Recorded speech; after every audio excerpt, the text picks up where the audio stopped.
Hey, good morning. Sorry, I was a little distracted. I'm a little distracted in general, I think, right now. Hey, hey, hey, hey. Good morning.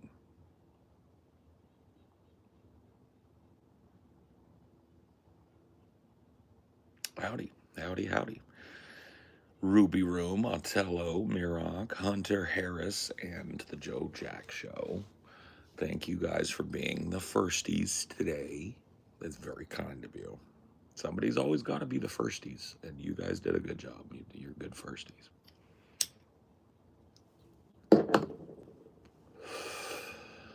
Oh, man. My life is fun, but kind of weird, you know?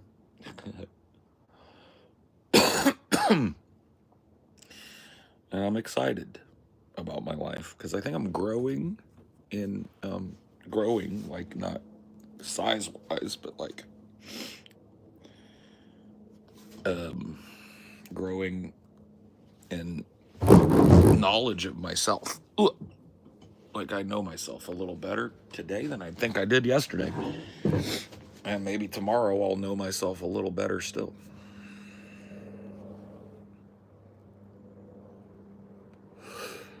More things happening behind the scenes. Nothing bad, but yeah, I kind of shared a little bit. I'll share a little with you guys because it has nothing to do with drama or nothing.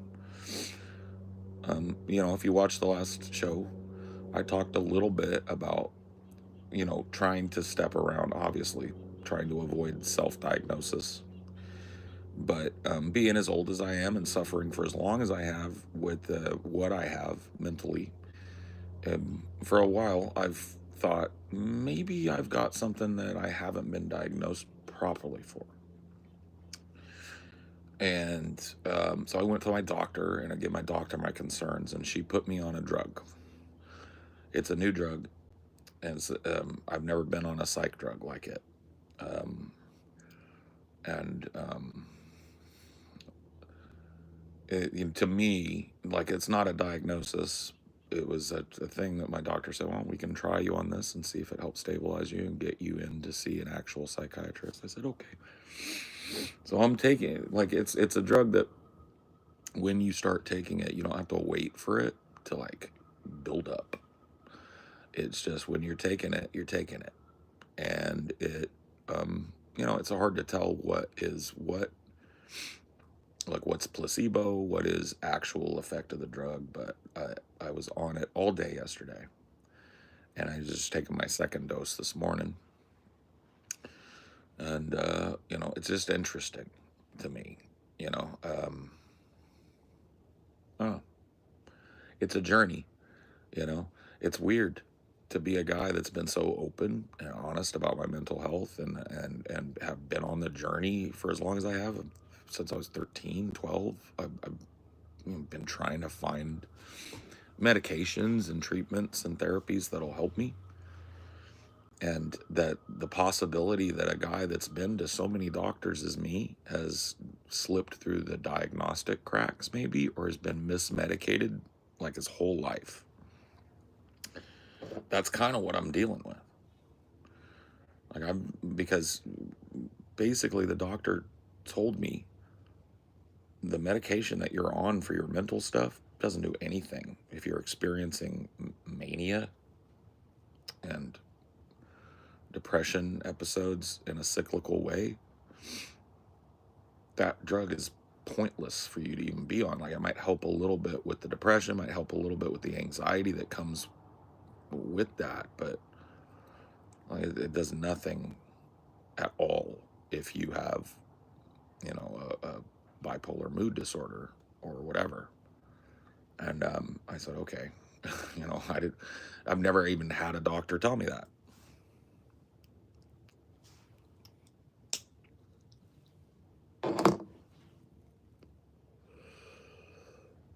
Find MMA and screw doctors. Well, I'm a little fucked up, bro. I don't think MMA could do much with me because mentally I'm fucked up and physically I'm fucked up. I worked my whole life. I've been fat my whole adult life.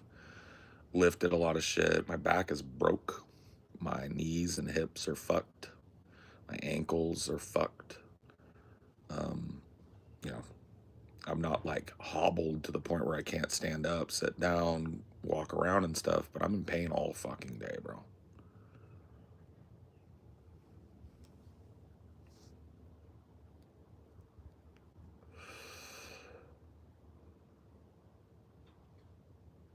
I wonder how much the PTSD complicates any real attempt at a diagnosis. I don't know. I've literally, I always, because when I go to a new doctor, right, I go to a new doctor, they ask me, what are you being treated for? What are your medical issues? I go down the list and I tell them, it's like, here's what I feel like has happened. Since I was like 12, I've trusted the doctors. I'm not saying I shouldn't have. I run with the diagnosis that they have given me. I don't diagnose myself. The doctor tells me I'm a depressive. The doctor tells me I have an anxiety disorder.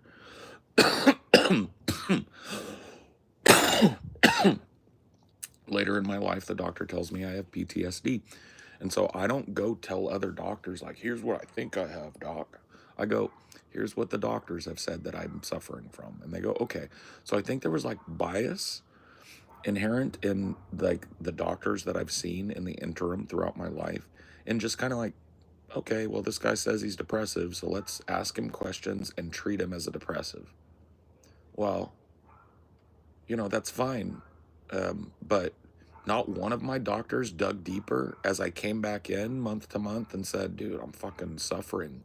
Okay, well, we'll try to up your dose. We'll lower your Not one of them thought, like, maybe this guy's got something that isn't being treated by these drugs. Not once.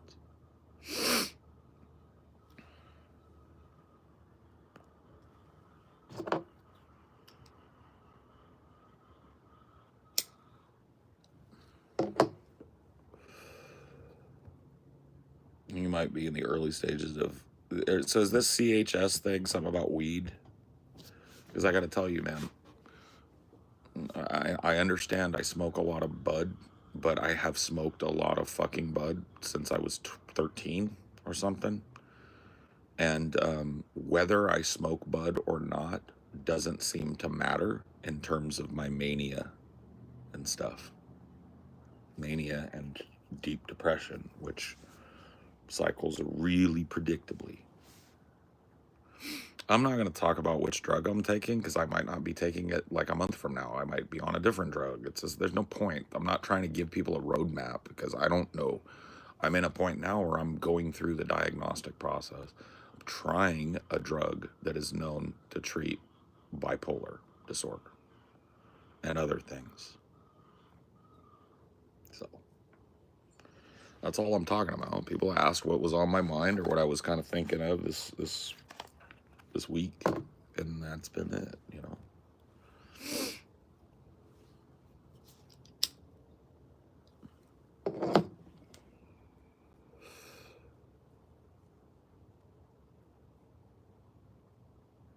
There's no disorder. You just want to get high. Oh, okay, got it. Yeah, sure. Whatever you say, bud.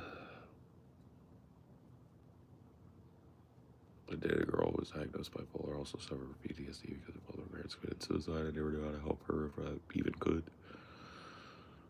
Yeah, dude, and I'm not saying that I'm a total fucking unbelievable, unmanageable wreck or something. I'm not, but I'm pretty fucked up, guys. Like, my life is kind of hard because of how my mind works, and I'm very particular, and I've had to develop a way of living that's very strange and particular. Not strange, but just particular to me. And it doesn't leave a whole lot of room for deviation or change or spontaneity because I need predictability, and I need stability, and I need to be able to do what I want when I want. And all of these things I've developed in my life, and I'm doing okay, but I'm just saying, it's a struggle all the time, every day. And I'm trying to see if maybe I could get some help with that. That's all. That's all. Beyond what I know how to do. I've 4+ years of talk therapy, and I've been on every drug cocktail for depression and anxiety that you can think of. Every augmenter, every fucking, just have been around the block with my diagnosis. And I feel like nothing ever changes really. And that sometimes shit, to be honest with you, if I'm looking at the balance of my mental health, it's getting worse, right? Slowly but surely as I get old, it's getting worse. Not like holy fuck crisis worse, but like it's harder for me to do certain things now. It's harder for me to cope with certain things now. And I get lost. I think my mania is a little bigger now and more grandiose than it was 10 years ago. And my depression is a little deeper and shut down now than it was maybe 10 years ago. So it's like and these psychological diseases are often progressive. They're often diseases that get harder to deal with over time, not better. And so that's kind of where I'm at, I think.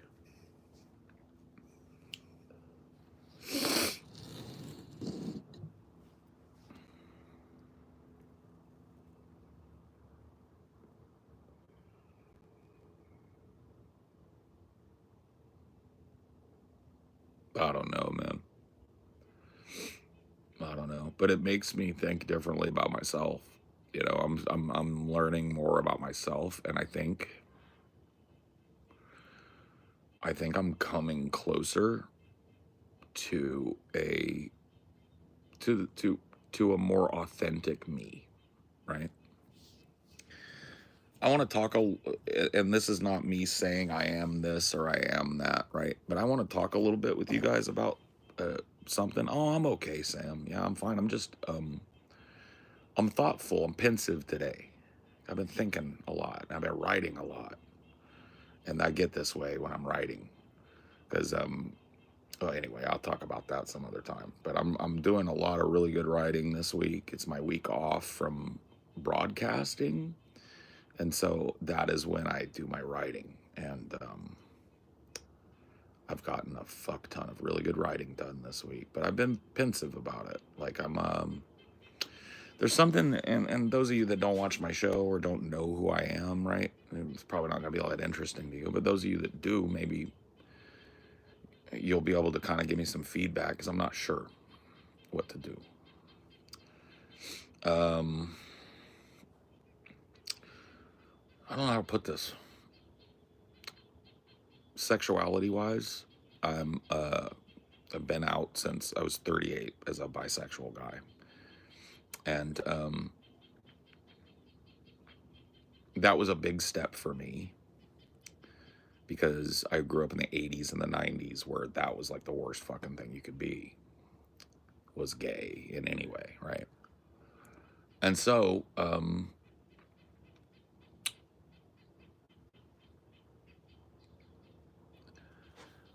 being a closeted dude that was bisexual since I can remember, like I've been attracted to everybody since I could remember, male, female, right?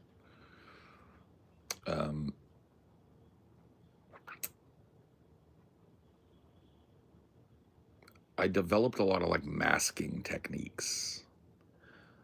I don't know what people would call it today, like straight coding, I guess, that sort of thing. And one of those things was listening to how other dudes, presumably straight dudes, I guess, talk about women or men or their bodies. And I'm very good at picking up on things, right? And I'm a very good social adept. So I can pick up on other people's things. And so what I learned as a little boy was, okay, here's what men do. Men look at women and they go, look at that ass and look at them tits and look at this and look at that. Oh, and I've done it my whole fucking life. I've done it my whole ass life. Okay. And it is entirely a function of look over here, I'm hella straight. And I still do it. Even though I'm out as bi, I still do it. This thing, this thing that I developed entirely to mask that I wasn't that kind of person. That's what I'm trying to talk to you guys about, right? I needed to be this hypersexual being because I needed people to think that I was into women, like all my friends presumably were into. And I didn't want anybody to get any questions about what my sexuality was or what um, level it was at or how I experienced sexual attraction, right? None of that was on the table. And so I guess what I'm trying to say to you is coming out years ago, I was 38, 39, I think, when I came out. I went out years ago. Now sitting here as a 45-year-old guy 6 years later, and I still find myself masking my sexuality, or in some cases, lack thereof, or whatever, right? I pretend to be this hypersexual being because that's what guys like that are my age, that have voices like mine, that have beards, that's what they do. They go, oh, look at this chick's tits, look at her ass, look at her vagina, oh yeah, look at this. And then, I kind of started doing it with guys too. Oh yeah, look at that twink, oh yeah, yeah. And the truth about me is I don't ever have those thoughts. It's not that I don't experience sexual attraction. I'm just not the type of guy that is doing the fucking cartoonish wolf whistle thing. I don't feel that way about people, right? And I don't want to do it anymore. That's the basics of it. That's all I kind of wanted to get to the point of, is like, you're not going to see that out of me anymore. Or at least very little of it. I mean, it's going to be hard for me because it's like I said, I've been doing it since I was like 10, right?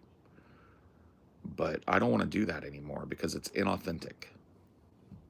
Does that make sense? I hope that wasn't just like a completely fucking nonsensical ramble for the people that watch me at the very least.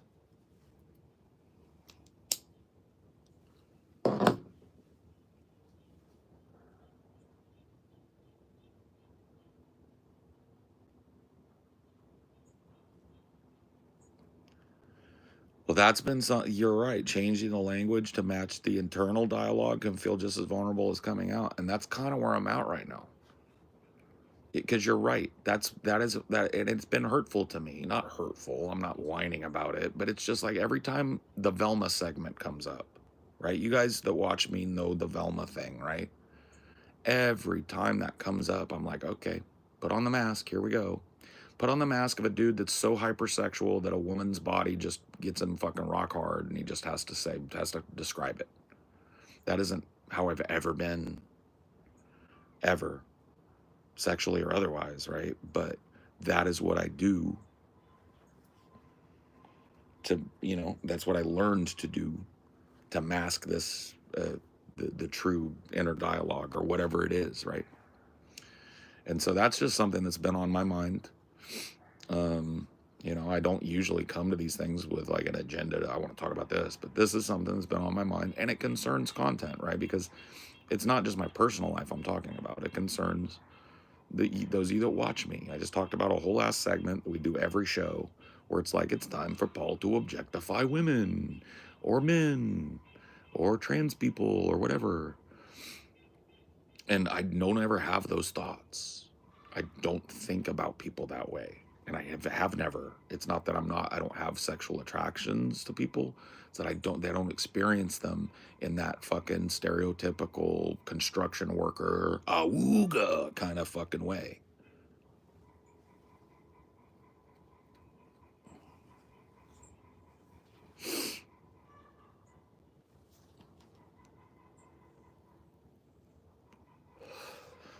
And so, I'm just going to not do that anymore.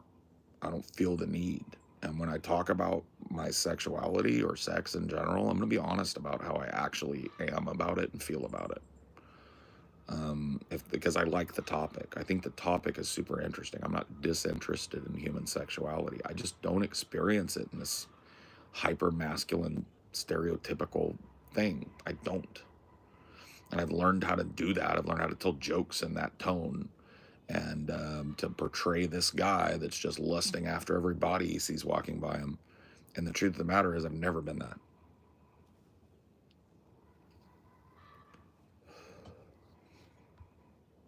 Yeah, I get it. I was kind of pushed into looking at women that way as a child. I'm glad I didn't hold on to it. I do find women super attractive, but I'd like to think it's respectful. It's not. I'm not. Yeah, I get what you're saying though. I get what you're saying, and to me, a lot of this is what I'm talking about is holding on to a coping mechanism from when I was a kid. Because the 80s and the 90s were not the time to come out or be outed. And so I was I developed the coping mechanism, and it's very deep seated still. It's very deep seated still. When I'm around dudes, or in a certain fucking social situations, or in, streaming, and it comes up, you know, I really feel the need to put on this stereotypical kind of like construction worker mask where I'm like, oh, look at them tits, look at that ass, yeah. It's fucking gross. And like to me, if I felt that way, I wouldn't have a problem with expressing myself in that way, but I don't feel that way. And I don't want to do it anymore. And it's unfortunate because it's become a bit, but the bit's dead. I'm just letting you know the bit's dead. I'm not, I'll go along. I'll keep doing the Velma segment, but you guys have noticed the Velma segment it's, I've run out of ways to do it, So, that's over. That's over. And, if I catch myself doing the masking thing and stuff, I'm going to fucking stop it. I'm going to call myself out on it because I just want to be as authentic as I can be. And I get to be that way with you guys, like 98%, right? But there are certain things that I'm just coming to realize I do and that I am. I know them, I've known them, but I've developed all these little mechanisms to hide it. You guys, I'm just not going to do it anymore.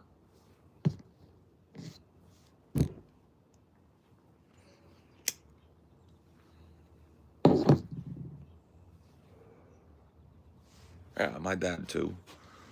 Not, whatever. I'm not saying it's abnormal for dudes to be that way, but I was not. I never was that way. And my dad encouraged the ogling and the wolf whistling and the fucking thing, dang, thing. Look at that ass. Look at them tits. That sort of stuff.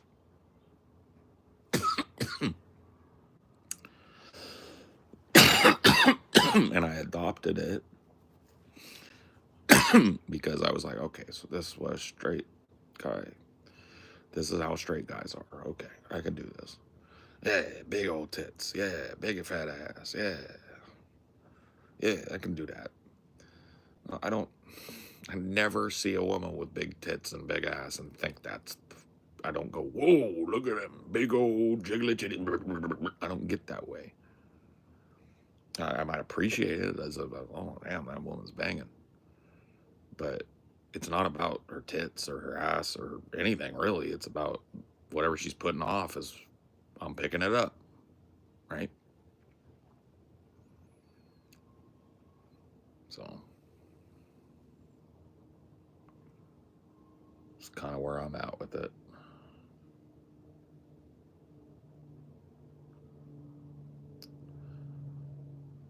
And it really isn't even about content creation. I'm just letting you guys know through that lens. This is one instance, right? But, the closer I come in my life, and it's taken me a long time, every step I take towards being authentically me and not masking things and not using social skills to mask things, right? Closer I get to being authentically me, the happier I am. And so it's worth it for me to think about these things.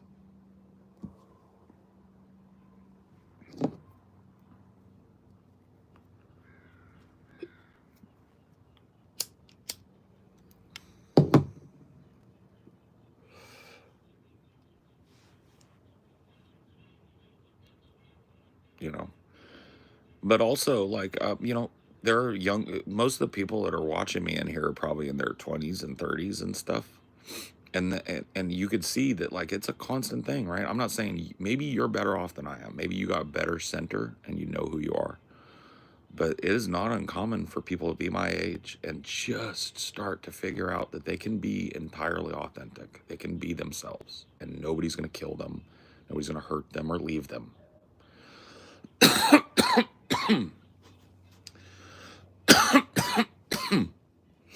And like I said, figuring it out means talking about it, and it means musing about it, it means thinking about it.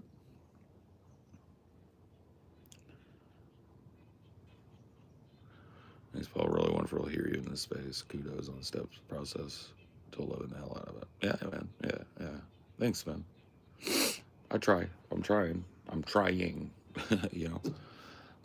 But I'm also very humble about it because I have no fucking clue how to not mask these certain fucking things that have nothing to do with anything, really. They're part of who I am and what I am and how I want to interact with the world. But I have never been able to do it properly because I have rituals that I have to do to make sure that people don't pick up on certain things in my fucking sexuality or whatever, right? I don't want to do that anymore. So you guys will get what you get to the best of my ability, and you'll see me struggle with it, and maybe I'll call myself out on it sometime. But that's all, you know.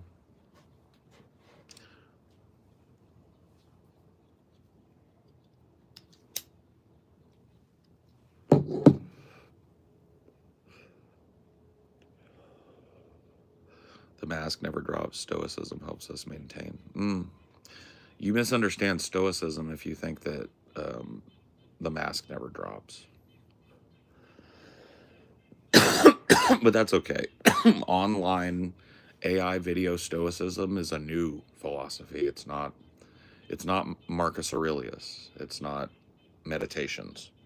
That's Stoicism. If you want to read about Stoicism, you get Meditations by Marcus Aurelius, and you read that. If you read that, it doesn't say, mask up, friend. In fact, if anything, it's a book about authenticity. How to be authentic. A lot of people say, don't let other people emotionally affect you. That's not Stoicism. That's not Stoicism. That's not what Marcus Aurelius says. Stoicism is about interfacing with other people and remaining strong in the face of their pushback, remaining strong in the face of their personal crisis. It doesn't mean you don't let it affect you. It doesn't mean you don't care about other people. It means you maintain a balance in your thinking. That's all.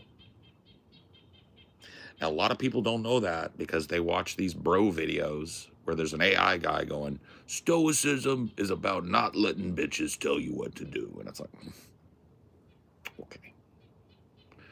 So the type of Stoicism that people often call out here is a type of Stoicism that I associate with, what was that fucking dork? Bottle of water. That guy. I fucking brain fart in his name because I haven't thought about him in months. Bottle of water. That guy. Tate. Thank you. Fucking.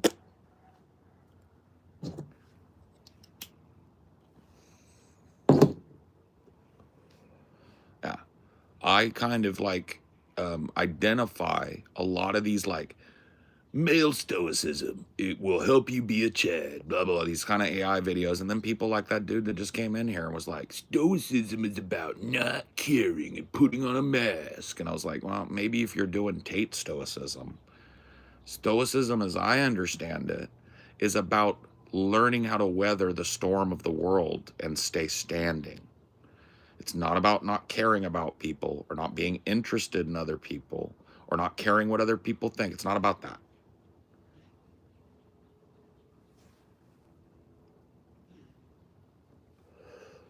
Bottle of water. Give me a bottle of water. Give me a bottle of water.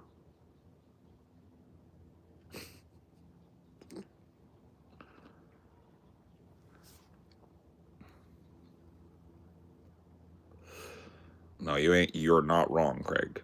You're not wrong. Has read books that wouldn't be an attribute that I would fill out his bio with.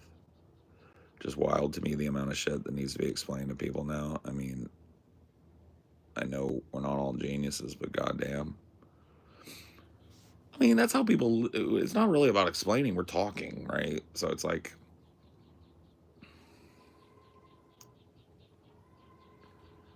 but I get what you're saying. But that's how people learn, right? Some people didn't have dads that taught them how to be stoic, and so they don't understand it. Some people didn't have moms that taught them how to control their temper, and so they can't do it, right?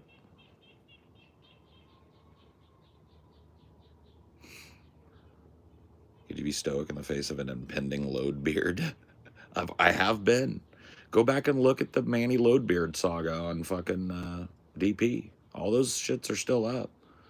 And there's video of it on one of those shows, like post mortem. And I stoically took the load bearding. Here's what happened. Manny Loadbeard walked up. I saw him. I was like, he reached into his pocket, put the fake load in his hand, and I couldn't stop him. I was like, and he goes, right? And I was like, I didn't scream. I didn't yell. I didn't punch him. I remained stoic. So I've taken the load beard, okay? I've taken it. Remained stoic as a fucking tree stump.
Paul called me Rick. Did I? I called you Rick. Remain stoic. Hold on to that stoicism. Dude, I'm sorry.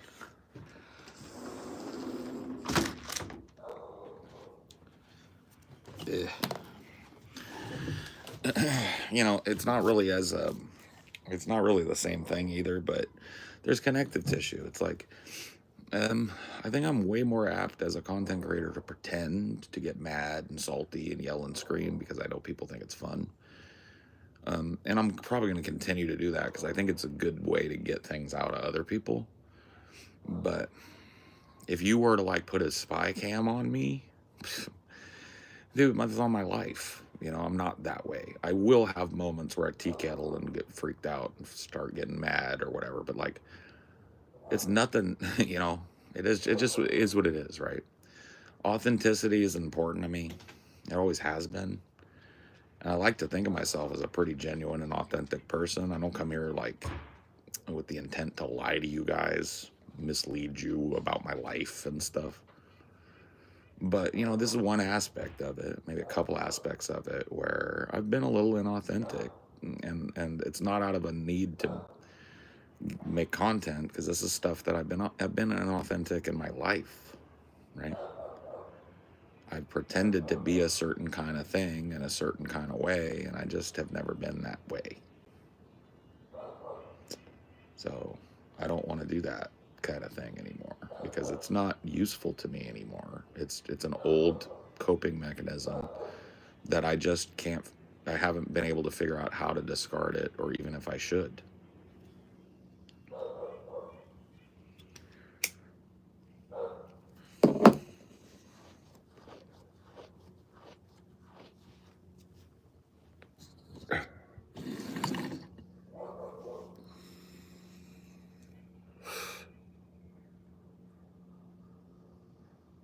Goku fails instant transmission and shits in his hand. Where did you come from, sir?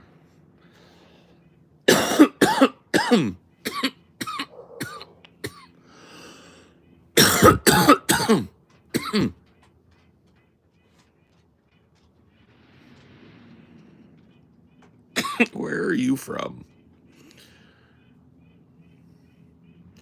Can't I read something else for 5 seconds? No, Otello. No.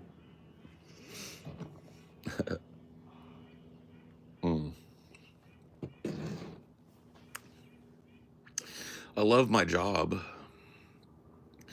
I'm at a point in my job where it makes a lot of the stuff that isn't so fun about my job so worth it. And I've actually like reached a place that I've been shooting for a long time too. I'll share it with you guys. I'm writing a big Cinema for Cynics script right now. The biggest one I've ever done. It's going to have locational shooting. It's a big deal for me. And I'm in the scripting stage right now. And this week is the week that I hope that I get my rough draft, my first draft, done. And I'm ahead of the game in terms of getting that done by Saturday or Sunday, right? And I'm collaborating directly with my editor. You guys might remember her. Her name's Amelia. And so as I'm writing, she is storyboarding and workshopping and learning techniques and helping me to put meat and bone and skin onto this, project. And I got to tell you, I don't ever feel more alive than when I'm in that creative project and I have another creative near me that's bouncing off of me and we're working towards the same thing. So, I mean, I'm in the mood right now, right? It is a very, very good time in my life creatively. And a lot of that, I think, is because, well, I'll just be honest with you guys. It's because I and Amelia and Scotty and Taylor and TJ and Chelsea and Corey all persevered, held down the fort while we paid lawyers to figure out contracts and ownership and all this fucking stupid shit that you don't want to do. And it took us 3 years to get it all fucking sussed. And that is the truth. And now it's done. And I feel liberated. I feel like there's this concrete block off of me. And I feel like making things. I feel like changing things. And I feel like creating things again. And so I'm in that mode, man. I'm backflipping my way through this shit. It's crazy. This script, I was telling Amelia about it last night. Typically when I script, the first draft script is dry as an old cat turd. Because I'll go in and I'll get the bones, this is how I want it to be structured. And then I'll go in and I'll add the humor and the jokes. Bro, I don't think I'm going to need the type of because like, it's just coming really easily. which is cool.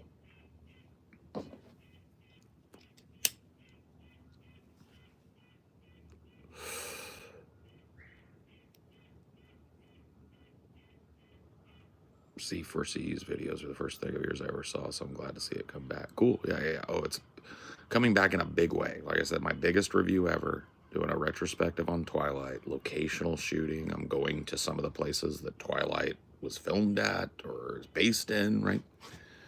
So it's going to be crazy. And the script is so fun and dynamic and so focused, and it feels right. Like the pacing feels great. So I don't know. We'll see. Not finished yet. I got 2-3 more days of writing, and then I'm gonna draft it out. Yeah, start doing polish and start storyboarding locationals. That's the next step.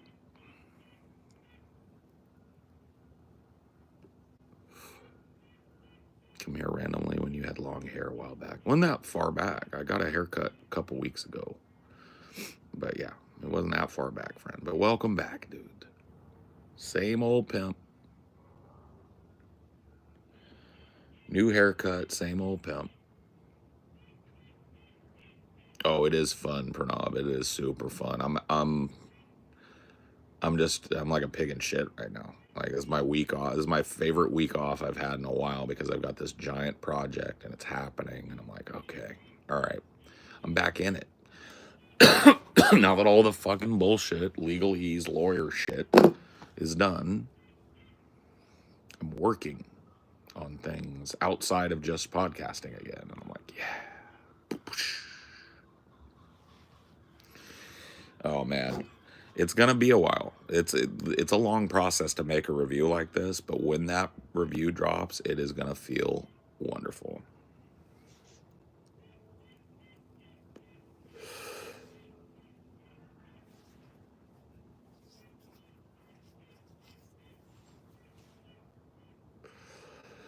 I mean, the passion never left, but it was dampened by the realities of the world, right? Like, when you have a big, successful thing that makes money, you have to have a fucking lawyer figure out who owns what and how much money who gets. And you've got to figure out between you and all the people that have a stake in it, what's fair, given what you did to set it up, what I did to set it up, right? And so it's been 3 years.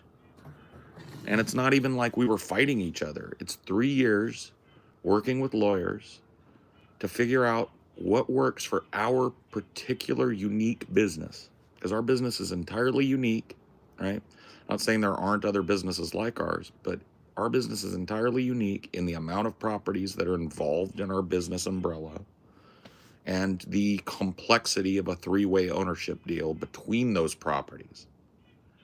And so it took 3 years.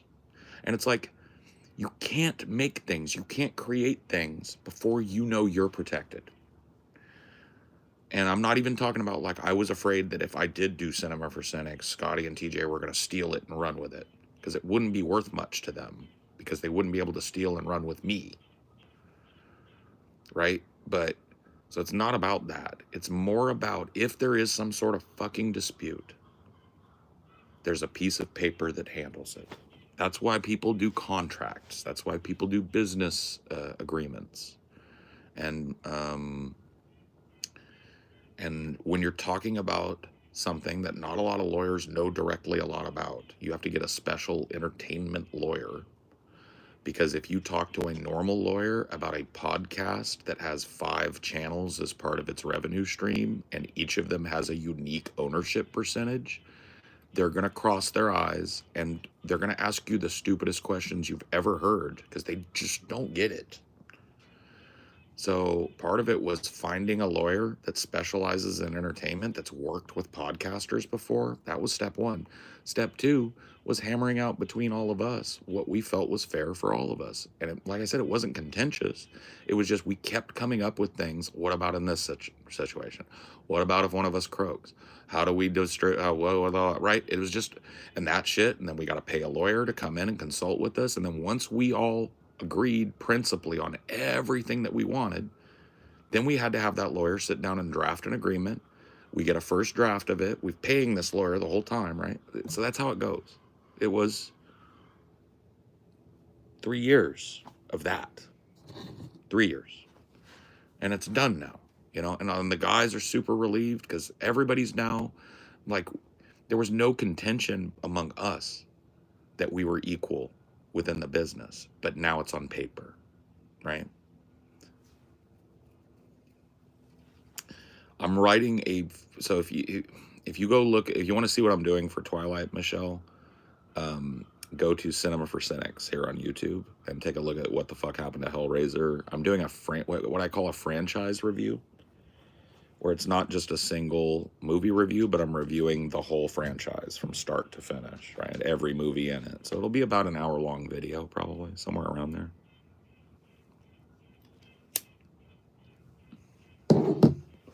Sounds like a 3-year divorce. It's so funny because in business, it's the opposite. It's like a 3-year marriage. It's like 3 years for us to walk down the aisle. All three of us put a ring on our finger and promise to take care of each other. That's what it was, though.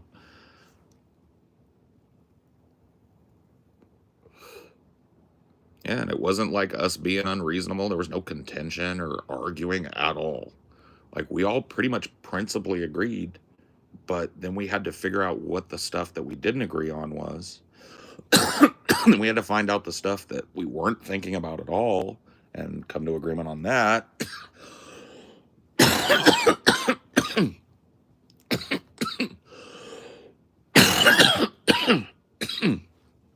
And it's lawyers, and it's lawyers, and it's lawyers. Fucking sucks.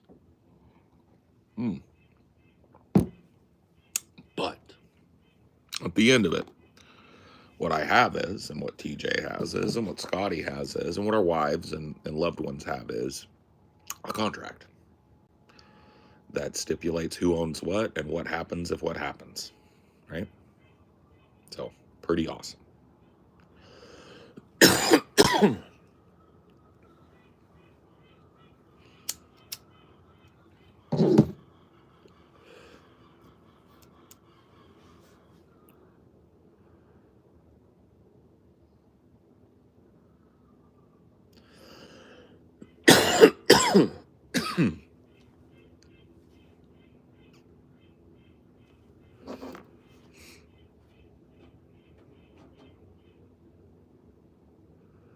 Reanimator of the Living Dead, yeah. And what was it? Sasquatch or Bigfoot or something. There was one about Bigfoot, and I remember he whips out his Bigfoot wiener. I can't remember what it was called.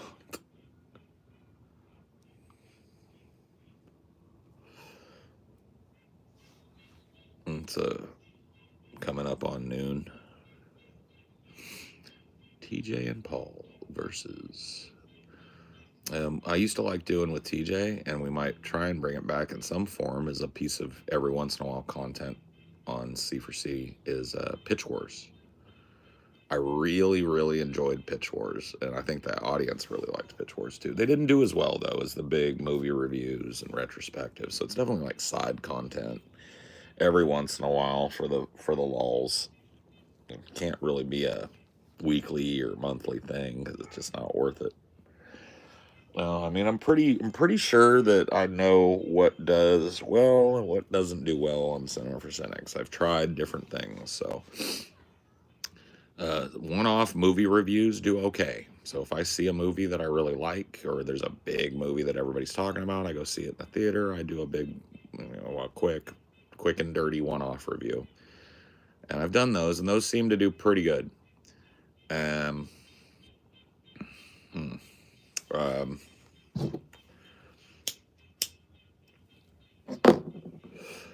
Franchise retrospectives are my bread and butter over there. So like big, what the fuck happened to Jurassic Park? What the fuck happened to Hellraiser? These what the fuck happened to Alien? These have just buttered the bread of the channel and caused, every time I upload one like that, I get a huge surge of subscribers, and the views go a little crazy for a while. And so So those are my bread and butter. One-off movie reviews do okay. Lists, so longer list videos, whereas in 5 movies that you've never seen that you should, you're stupid for never seeing, or whatever. Um, those do well as well. So yeah, that's going to be what butters the bread of the channel, but I'm stepping it up a little bit and I'm adding a little personal flair to it now that I'm working directly with my editor and partner, co-collaborator, co-owner, Amelia. And she is handling all of that back end stuff, all of that edit, all of that part of the creative process. And it's so awesome. It's just so awesome to be able to work. I live with her. So if I get an idea, I can run upstairs and go, baby, baby, baby, can you do this? And she go, oh, yeah. And so it's just like, it's awesome.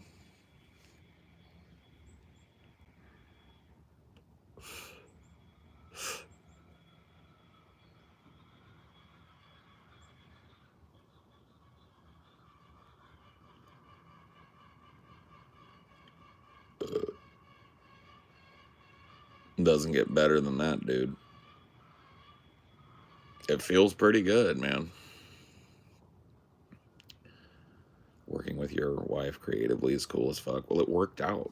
Amelia, before I ever met her, was into editing, video editing, actual video editing, though, like analog video editing. And so when we started fleshing out Cinema for Cynics, I was like, one of the holdbacks for me is I'm such a slow editor. I'm okay. I can get it out, but it takes me like fucking 3 times longer, and I hate the process. I don't like editing. She was like, oh, I like editing. We've been working together now for about a year, on and off, conceptualizing, and then for the last 3-4 months, she's been editing for me, and learning the edit as she goes, learning the process, and learning my sensibilities.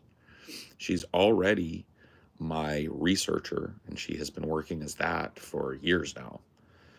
Anytime I do an episode, Amelia has formulated the research for that episode. And she learned how to formulate an episode for me by working with me and doing it with me for so long that she's now able to do it for me, right? So that I can be writing for C4C, or I can be live while she's writing another show for me. She's been doing that for 3 years now, give or take. So she's already a researcher that's so in my head, she knows how to pull for me. She knows how I talk. She knows how I think. So she's already invaluable, a research partner that knows how you work, right? And now she's becoming my editor collaborator as well.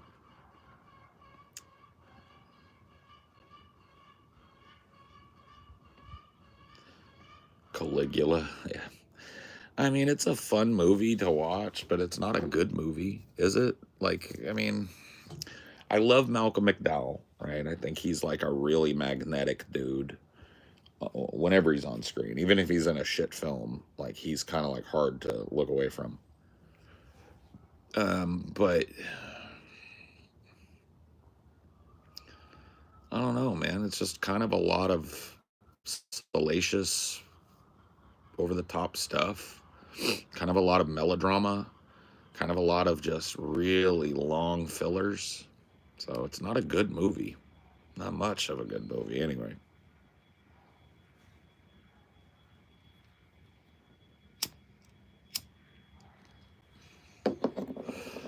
Noting your quips while you watch is invaluable too. Yeah. No, we do that, right? So she sits there, we watch the movies together, and as I make these jokes, she writes them down, and then I write them into the script. So it's really cool. You get that first reaction joke, which is sometimes the best one, and you don't lose it and forget it and come up with a hackneyed joke. You get that first one. So that's another reason why I think that this script is flowing so well on first draft. I feel like it's so feature complete on first draft from where I've gotten, right? And if I keep writing even at half the pace I've been writing for the first part of this week, I'll be done by Friday. That'll be it. So it's kind of cool.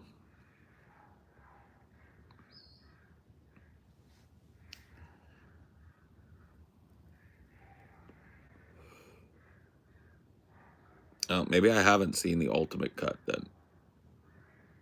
Yeah, maybe I haven't seen the ultimate cut then. I have seen Caligula, and I've seen what I thought was labeled an ultimate cut or a director's cut or something. But what you're describing isn't what I've seen, so that's kind of cool. Maybe I check it out, Charleston. You said it's Caligula the ultimate cut, right? They don't use any shots from the OG, so it's a completely new thing. Well, not new, but completely new movie. Hello, Sam. How are you, Sam?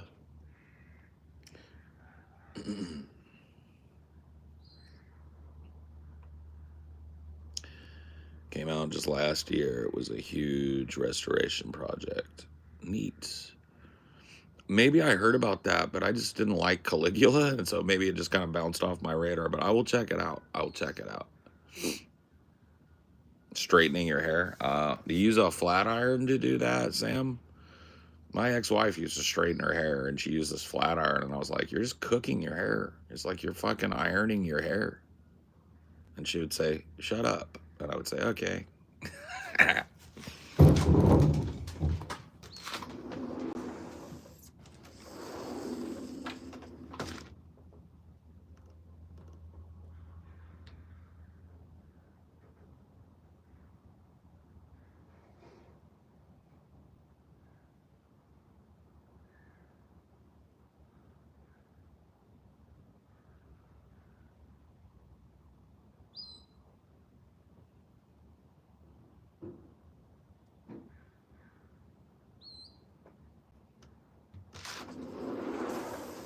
Mm.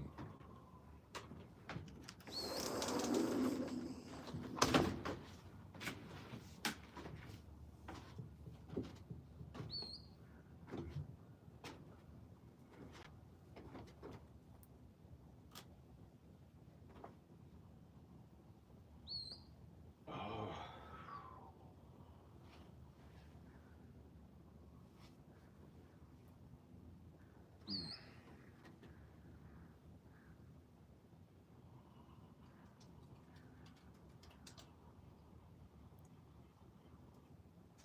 What are you doing, buddy?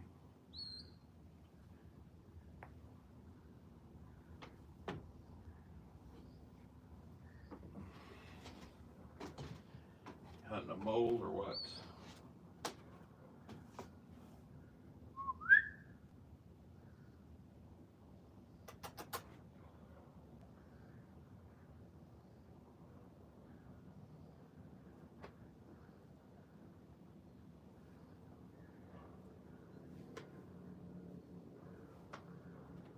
Ugh.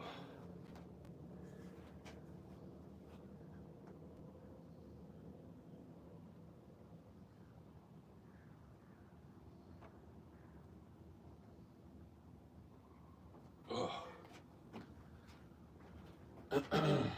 Come on, D.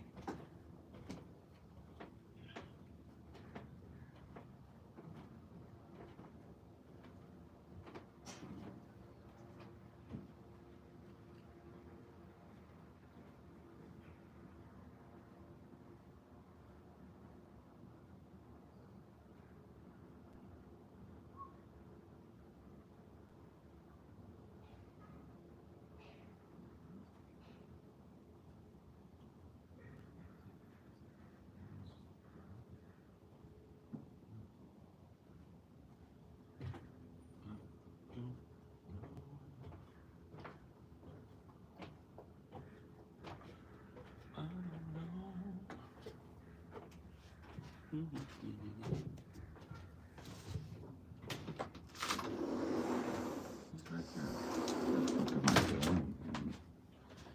See, this is what I'm talking about, man. Holy shit. Anyway.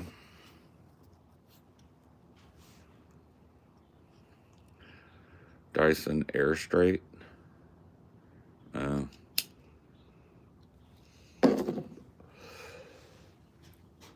That's the air one that like makes a curtain of air that blows you out and like smooths it.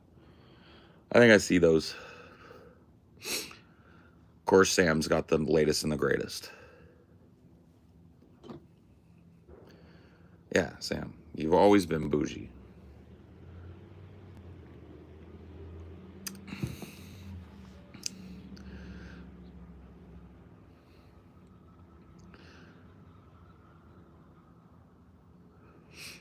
Like, I would be really worried if you popped back up, you know, like, because you and I haven't talked in like a couple years, probably, or a year since you popped in last, I think, and like you've been around lately. And it's like, if you were to come 3 years from now and we're like, Paul, guess what? I'm not bougie. I'd be like, bullshit. This ain't Sam. This is an alt. Who hacked Sam's account? Because like Sam and bougie go hand in hand, I think. It's just the way it is.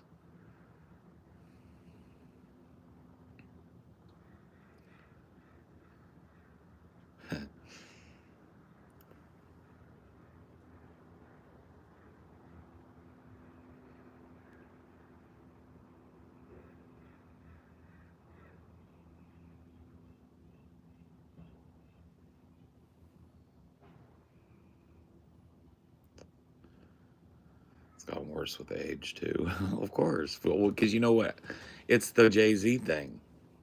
Or I mean, it's the Biggie Smalls thing. It's more money, more problems, right? So you're a certain level. Like when I knew you, you were still in school and shit. So your level of bougie was right at the max of what it could be, right? But now you're out in the workforce and you got more money now, and you're married and shit. So the bougie level is naturally going to go, you know what I mean, to that new plateau. And as you get promoted in your job, and your hubby gets promoted at his job and stuff, that bougie level is going to go up. It keeps pace. The bougie keeps pace. Yeah, see, that's what I'm talking about, Sam.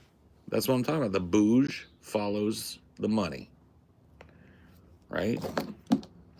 Well, at least for people that are genuinely bougie, and Sam's bougie. But the thing about Sam being bougie is that Sam knows shit about bougie shit. Like, Sam's not bougie, like, trying to flex bougie. Sam knows things about bougie shit. Like, Sam knows makeup. Sam knows fashion. Sam knows music. Sam knows movies. Sam knows these bougie things. She knows how to, like, show up to a restaurant, how to get a fucking reservation at a really nice place. And, like, Sam knows these bougie things. You can, like, pick Sam's brain about bougie shit, and she'll tell you. She'll tell you all about the bouginess.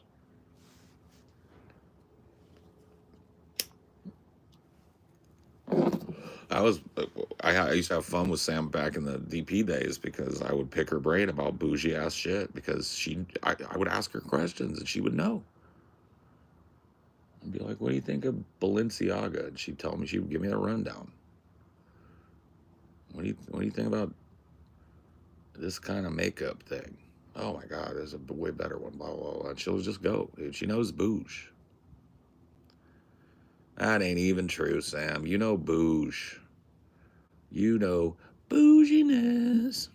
Did you see the CEO that got caught cheating on the Jumbotron? Just saw it this morning. I mean, fucking good. What a sleaze. Dude, that immediate, like, let her go thing and try and pretend he's not doing anything, and then you can see he knows he's caught. That is so epic, bro. That's such a great way to get caught cheating. I think it was like his head of HR that he's creaming, well, that too, that he's cheating with. I think it's his head of HR. I think that's what I read, that it's his HR manager. Bro literally threw her and tried to hide. He turned his back, but dude, it's in 4K, bro. It's too late. It's too late, bro. It's over. No, but like, these guys are getting caught. Like, they think they live in a normal world. Like, a lot of these dudes, that guy was old, right? And so there are a lot of these billionaires, millionaires, business magnates, tycoons that have not caught up with the 21st century, right? They understand there's a Twitter where you put the tweets on it. They don't understand that they can't go cheat on their wife out in public at a football game anymore, or a baseball game, or a soccer match, or whatever it was, right? They can't go cheat on they can't take their date. If you're a publicly known CEO, you can't take your date into public. You've got to hide in dirty fucking hotels and shit. They don't want to do that. They want to have the girlfriend experience, so they take them out. They take them to ball games. It's like they used to get away with that shit in the 80s because they would dress down. Nobody knew who they were. But dude, the internet is the internet now, bro. 4K. Whatever it was, Coldplay. That's even fucking lamer. I thought it was at least a sports game or some shit. The CFO and HR lady was next to them. Oh, okay. Got you. My bad. However it works out, I mean, like a lot of these rich guys think that they're still living in the 80s. Like they know that people have cell phone cameras now. They know that the internet exists, but they think they're somehow invisible still like they were in the 80s. In the 80s, I will tell you, if you grab the average 10 people, just grab random 10 people out of the workforce or just adult people in the 80s and ask them name 5 CEOs, they probably wouldn't even be able to name 2. These guys had like functional anonymity back in the day. Nobody knew who the fucking CEO of JP Morgan Chase was. Nobody, well, it was just JP Morgan back then. Nobody knew who ran Shell Corporation, who ran Texaco, right? All these big, giant corporations. Nobody knew the names of these dudes. Now, these names are as easy to find and as commonly known as your neighbor's name. And people are interested in what these guys are up to. So the fact that he had the hubris to think that he could take his girl in public and have the girlfriend experience, and his wife isn't going to find out, and he got burned, that's good. These guys need to learn that the jig is up. The reason the Epstein shit isn't going away is because people on both sides of the aisle are tired of rich people living by a different set of rules as everybody else. If it was a bunch of blue-collar Joes on that Epstein list, their names would have been burned immediately, and they'd all be serving prison, which I think they should. So it's only fair that you rich fucks face the same fucking consequences. Your money, for too long, has bought you anonymity, and it's bought you functional immunity from the laws that we all live under. And I think those days are over, right? You're gonna get caught. And somebody's gonna tape you, and it's gonna go up online. So you may as well stop being a dirtbag. There's no amount of money that guy, that CEO, can pay right now to make that video go away. It's the Streisand effect, baby. That video is everywhere. That video has been reposted over 100,000 times on different social media. It's everywhere. It's forever now. He can't deny it. He can't walk it back. He could throw his entire net worth at it, and it's still right there. So that's what makes me happy about it, is a rich guy got caught in 4K cheating on his wife. I don't really care about him cheating on his wife, but there's no amount of money he can throw at it to make it better. Yep. His son gets drunk and kills somebody in a DUI, he can throw some money at that and sweep that under the rug. Bribe the right cops, bribe the right judges, son gets a little slap on the wrist, keeps it out of the media. It's over for him now. Over. That, unless that wife is cool with him banging out, which it didn't look like she was, because as soon as he saw he was on the Jumbotron, he went, ruh-roh. Like, there's nothing he could buy. There's no lawyer he can call. There's no specialist he can call to make that, him caught being who he really is in 4K, go away. He literally could, if Elon Musk and Bezos and all these Saudi princes and shit donated their entire net worth to this motherfucker right now with the sole purpose to make that video go away, he couldn't get it done. There's nothing he can do.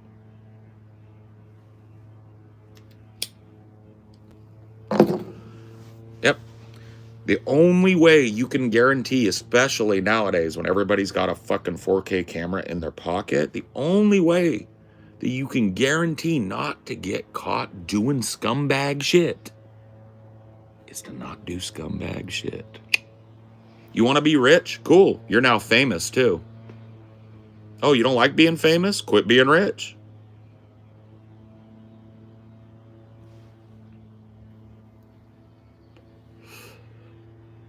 Give away your money, and you'll be famous for that for a while, and then everybody will forget you. You want to be the CEO of something? Bro, I want to know what you're up to. Cheating on your wife? There's video of it? Fuck yeah, I'll repost that. Yeah. I got a keen journalistic interest in the lives of big, giant CEOs and big company heads. And politicians, too. Who are you diddling? Who's on the list? That's what I really want to know. I mean, we're talking about this guy that got caught cheating on his wife. Who's on the list? Who's on that list? Aren't you guys curious who's on the list? I'm curious who's on the list. I want to know names. How many times they went on the plane to the little pedo island. Yeah. I want to know. I've got a keen journalistic interest in knowing who those names are. I want to know what CEOs, actors, kings, and queens, and luminaries from all over the world, politicians, presidents, senators, speakers. I want to know who's on that plane. And how many times, too.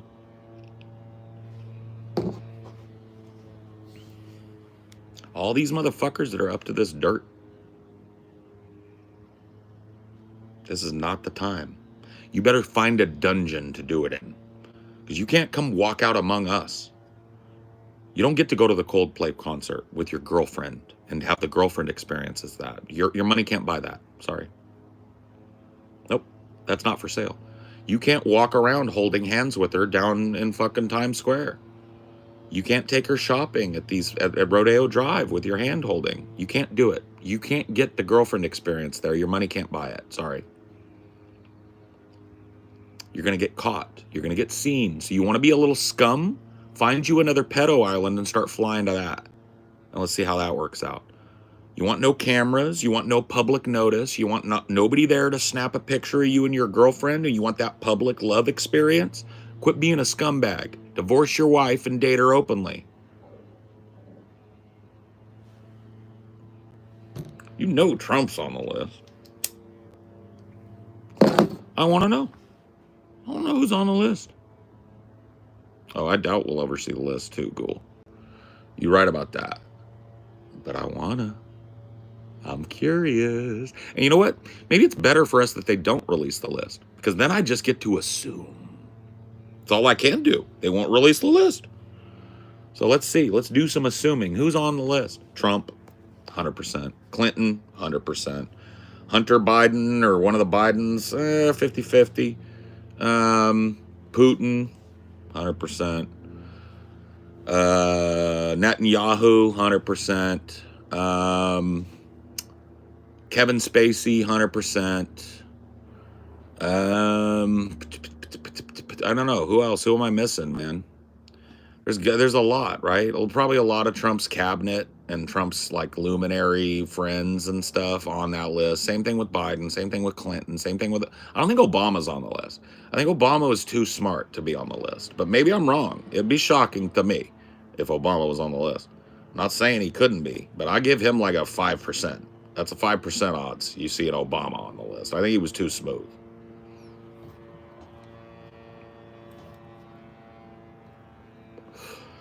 Yeah, RFK. We know RFK was on the logs. Yeah, the Kim family. You might be right. The Kim family. I wouldn't be shocked if one of the Kims took a little ride on the Lolita Express a couple of times. We know that there's royals. The whole British royal family, the whole male side of that needs to be dug into. Because we can't know because they're not going to release the list. So we really need to scrutinize that whole group of weirdos over there. because I don't think I don't believe for a second that it was just Prince Andrew. Matt Groening, yep, I want to see. I want to see what he's up to. I got a journalistic interest in knowing if he's a pedophile and a rapist. I want that list. And if they're not going to give me the list, then all the people who have been rumored to be on the list are basically on the list from where I'm from. If they want to disabuse me of that notion, they can release the list. But I'm going to go ahead and just run with it. If there's smoke, there's fire. If I think you're on the list, or I've heard you're on the list, or there's been any kind of fucking public rumor, verifiable or otherwise, that you're on it, you're on it. Yeah, Rupert Murdoch is on the list. Now you're starting to think. Bezos, Musk. You know Musk is on that list. You know Musk went. Come on. You don't think Elon went? I don't know. Maybe 75%. Jordan Peterson, maybe. Zuck the Suck. Noam Chomsky. Yep, it goes everywhere. It touches every part of politics and business. Guaranteed. That's why they're not releasing it. Diddy, I don't think needed to go because Diddy was doing his own booty slapping parties, right? He was oiling up down here. He didn't need to fly and hide it. He was just like, lock up the mansion, get the bitches oiled up, right? Weinstein, you know Weinstein. Gates 100% is on the list. This goes deep. Yeah. Hawking, yep. Scientists, political people, famous people, big money names, just old money, like heiresses and heirs, producers and animators and actors and directors and studio executives, and I want to know those names. And I want everybody to know those names because I kind of want to see the world tear itself apart and create a new order. Because if in some hypothetical scenario where the world got that list of names, here's a list of people who were flying little girls to an island to have sex with them, I think there would be riots. I think there would be blood in the streets. I think that's why we're not getting the list. More than protecting any one person's reputation, I think we're not getting the list because it's so fucking extensive that every person with a conscience in this world would double over and puke at what their leaders and luminaries and big business people are really up to. What happens when you get bored with buying things and it's just experience that you can buy now? You jumped out all the planes, you went to space on a blue sky or that sky blue, Bezos rocket or whatever. Jumped off of every fucking kind of mountain. You learned how to be an MMA fighter. What sensation can I buy to make my money worth something next? And I think a lot of these guys land on jailbait. The forbidden fruit, man. Some Lolita. That's where I think they land.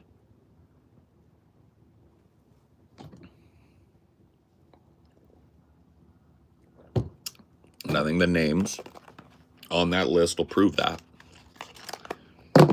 And I think maybe it'll give people an idea that we need to reorder this civilization and never allow a billionaire to exist. Too much money is too much power. Too much power is abuse. Remember how many names were on the Lolita Express would become, the aftermath statement.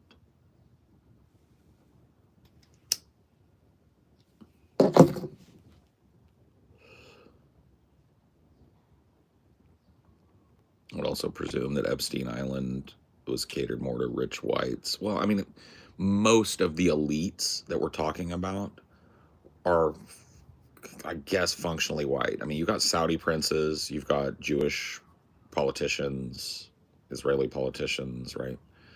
So they're all over the world. I don't know how whiteness applies across that demographic, right? But you might be right. But I think if there was a big, powerful black luminary that wanted some forbidden fruit, I think that Jeffrey Epstein would probably be more than happy to fly them out. So, hope Tarantino isn't on the list. I want to know. That's what I'm saying. And it's not sneaky deeds. You're so right, but it's not just money spends everywhere. Influence is influence, baby. Money and influence is money and influence. And I don't see any reason why Jeffrey Epstein would have been like, no blacks on Pedo Island. You got a rich, fucking powerful dude that's willing to pay you to fly him out so you can pimp teenage girls to him. Yeah. It's like, what does his fucking $500,000 not spend? Or something? Is his influence not count in your world? You don't want to meet people through him and get more money? It's like, that don't make no sense.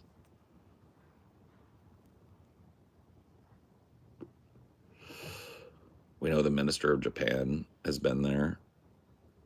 I don't know, but, yeah, I wouldn't be shocked.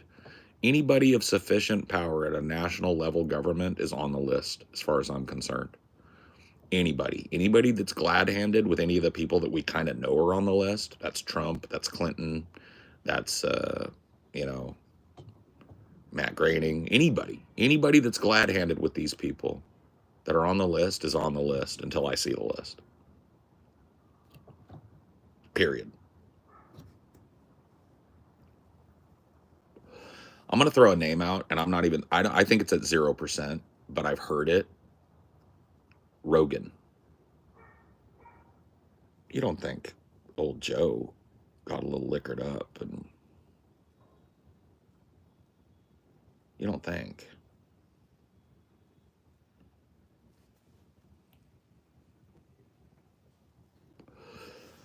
There was a story, Sam, you can go look into it, about Matt Groening on the Lolita Express, and one of the victims of Virginia Giuffre, or whatever I think her name was. She was the victim of Ghislaine Maxwell, who was grooming her to pimp her out for, and I believe that the story is that, like, he was on the Lolita Express, she was brand new to the team or whatever, and they made her like rub his disgusting feet and his shoulders and shit, and she didn't want to do it, but you know.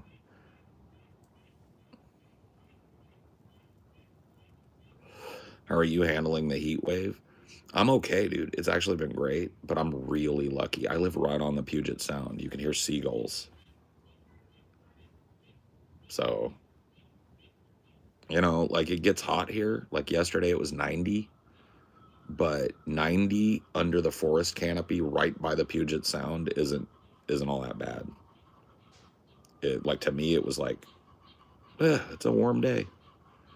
But I'm coming from 120 degrees every fucking day for 3 months straight, Central Valley, California weather, right? So to me, 90 degrees out here with a breeze coming off of the Sound feels pretty fucking good. It's like barbecue weather to me. But I understand that for other people, it's a big thing, right? They're not acclimated like I am to desert living. And so when it gets a little warmer than usual around here, a lot of people suffer. And I'm not trying to diminish that. I'm just saying I'm not, dude, I'm loving it, bro. Oh, yeah. Yeah. Yeah. Central Valley has touched 120 a couple of times. It's not common, but over 100 and 110 is really common now in the summers. The last summer I had over there, it was like over 100 degrees for, I think me and Amelia tracked it for 3 weeks. And the fucked up thing about the Central Valley is like, after the sun goes down, you want it to cool off. So I love being outside. So I would go sit on my porch at night, and it would cool down to 92, 91 degrees. Maybe if I was lucky, I'd get it down to 88. And then, wouldn't you know it, as soon as, like, pre-morning, by the time I woke up and the sun was just coming up 7, 8 in the morning, it's 100 degrees. It's 80 degrees. It's 95 degrees, pushing 100 already. It's like, whole house is fucking swamped out. You got to run your AC 24/7. Bro, people shit their pants. I'm going to tell you guys something, and this is not a flex. This is a fucking warning. I'm going to describe what I had in Fresno, California, okay? I rented a house there. It was a 3-bedroom, 2-bath house on a tiny little lot, barely had a backyard, barely had a front yard. So postage stamp lot, and a house that had extra, because I used one for a studio, one for an office, one for a bedroom, right? So 3 bedrooms, 2 bath, right? So guest bathroom, master bath. Not a bad house, right? I can't tell you square footage, but you can picture it. It wasn't a huge house, but it wasn't a tiny little house. It was a nice house, right? On paper. Just not my type of house, but whatever. I want you guys to guess what my power bill was in Fresno to keep that house at 85 degrees. So like livable indoors. Sam knows because Sam's around. It was different every month, Sam, but I saw a bill of $800 more than once. 700, 650 every month like this. All through the summer. You know what my fucking power bill was last month here? $85.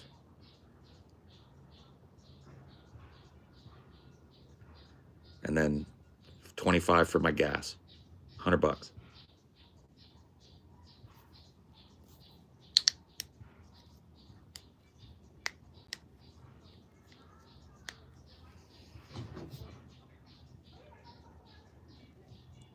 I just told you. My last month's power bill was $85. For 85 inside. It couldn't keep up. If I wanted to go lower, my big industrial unit that was on that house couldn't do it. That 85 was me running it max. And it wasn't, the unit wasn't fucked up. I had it serviced. Brand new unit when I took it over. Not brand new, but 2-3 years old. Well maintained, well placed. Just could not keep up with the heat.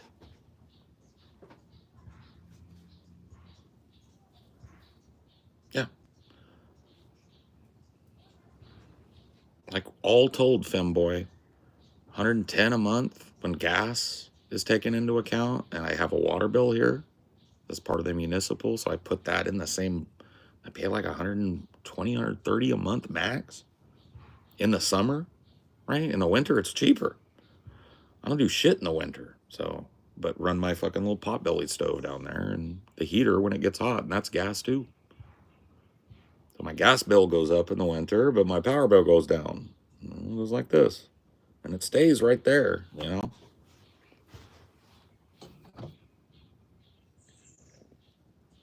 Do not use my stove, and it's $200 for gas. See, that's retarded. I have a pilot light lit down below. I'm not going to use my pot-bellied stove. I don't need it in the summer. And it's still lit. And I'm going to leave it lit because it costs nothing for me to keep the gas hooked up and to keep that running the way it wants to run. I don't use solar at all. Nope. I just don't have AC on the house. This house does not have air conditioning. It has a furnace heating unit for when I want to heat it, but there's no air conditioner on this house at all for me to run if I wanted it. I don't need it. I live in the PNW. I could get up on my feet right now, and in 15 minutes, I'd be in the Puget Sound swimming. I'm right on the water. I'm in an old growth forest. That drops the ambient temperature where I am by 10 degrees. So if it says the area I'm in is 90 degrees, it probably feels like it's 80 where I'm at. And I don't need to worry about it.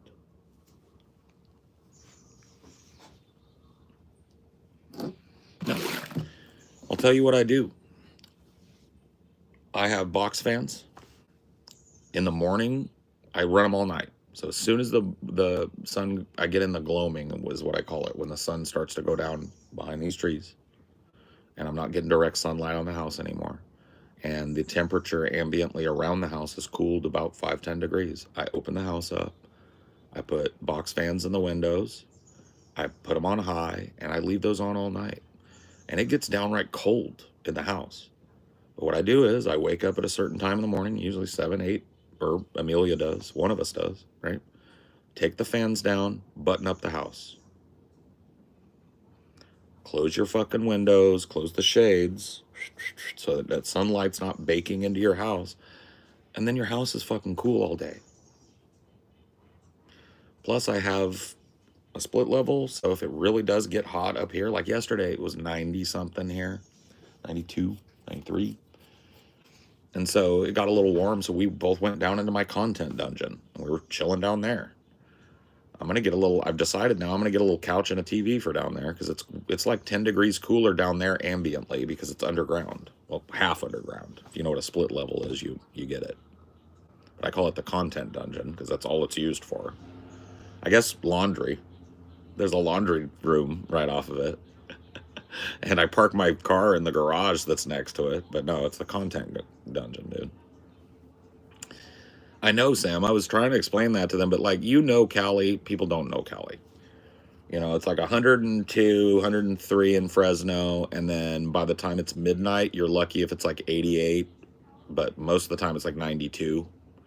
And it's that all night, and then the sun comes up, and it goes 92, 93, 94, 95, 96, 97, 98, 99, 111, 110. And you're running your AC all night because it's 92 outside, so you'd be sweating. And then your AC goes, and the compressor starts fucking going at max.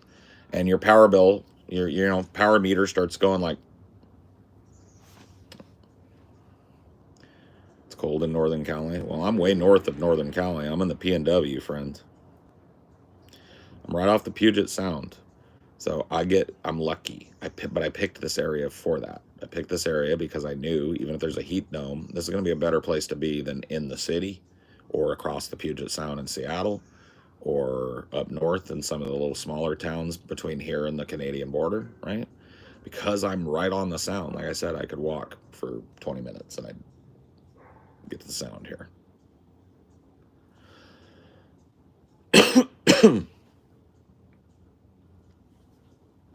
So, I don't know, man.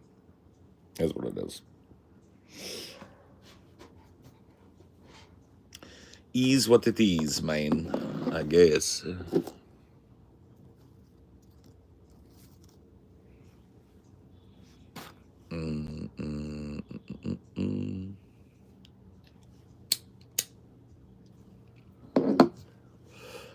The monthly bills are insane, and we get these fake letters saying we use too much power compared to neighbors. I know, it's so fucking stupid. California is crazy. Washington is crazy too, though. It has its own type of crazy, but like I'm glad to be out of Cali. I'll tell you that. I don't really have any designs on moving back to Cali ever in my life. I think I'm out of Cali. I don't know that I'll live in Washington State forever. I think I've learned my lesson. Go north, son. That's what I've learned. North. Look to the north.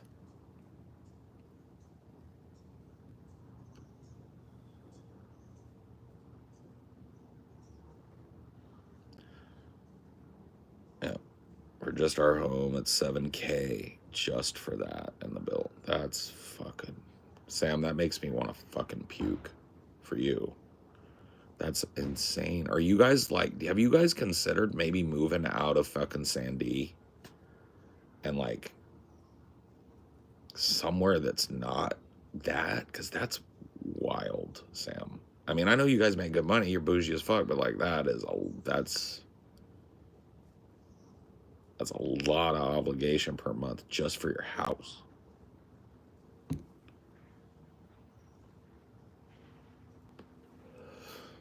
I know you're bougie as fuck, but like, I don't want to move because the home was given to me. It's like complicated. Fuck, Sam, though. I get it. I'm not trying to pry. I get it. I was just asking, man, because that would murder me. I couldn't. I would not be able to maintain. Like money wise, that would strap me out and then out. So you guys must be making a really, really good living. But even so, you're working for a living, and it's like, man, there's so many places where that is not, you know, you're not gonna have to pay that.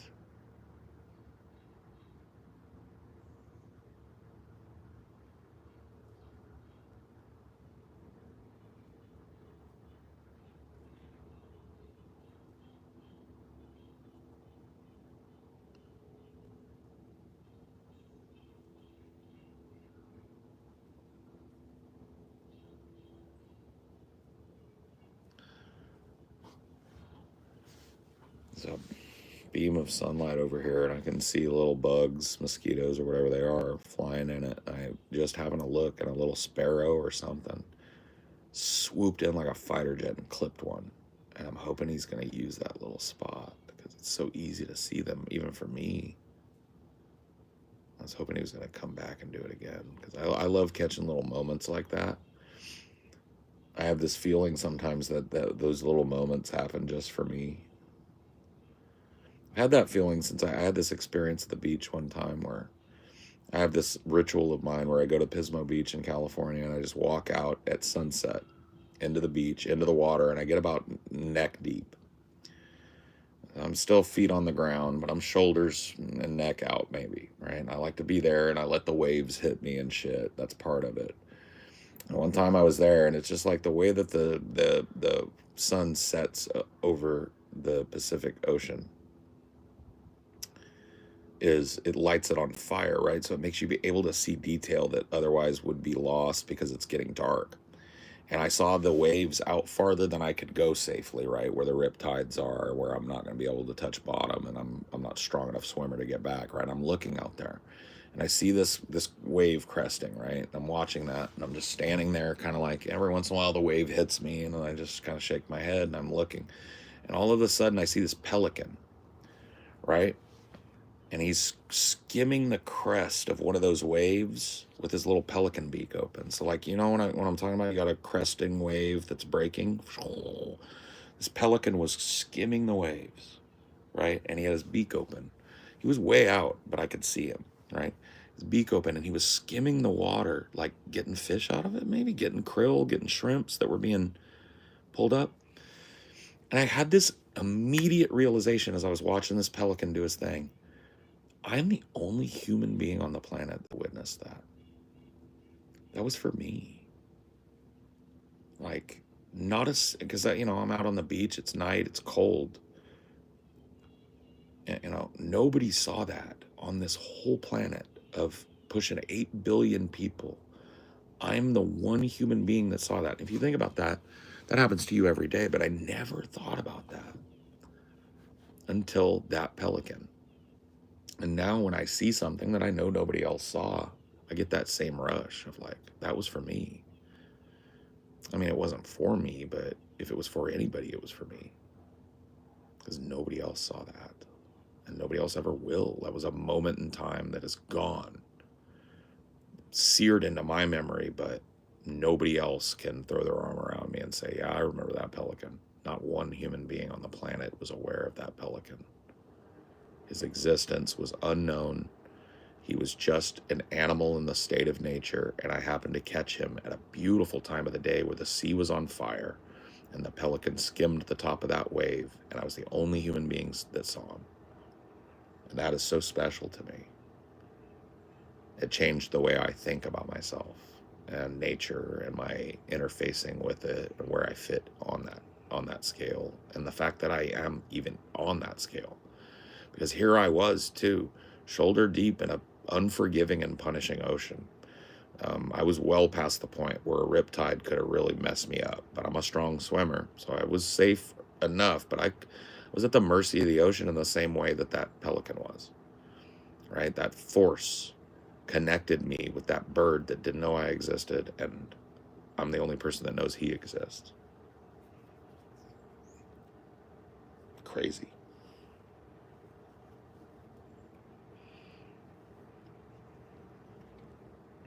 Well, I grew up near the ocean, and so I have a very special, like, kinship or whatever you want to call it with the ocean. When I'm at the ocean, I'm a different person. My mind is in a different place, and it can't be different. It can't. It's a place that I cannot get my mind to unless I'm standing in front of the majesty of the ocean, and all I can hear as background noise is the pounding of those waves, the universal solvent making everything into water, right? Making everything, breaking everything down to its constituent parts. And when I'm standing in front of that humbling force, I am a different man than I am outside of it. And that's just the truth. I'm that way with the forest as well. It's why living in the forest has been so good for me.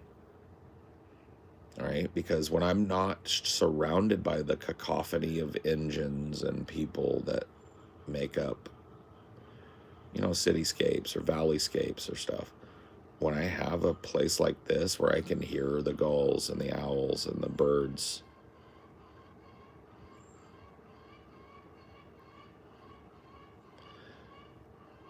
yep, yep.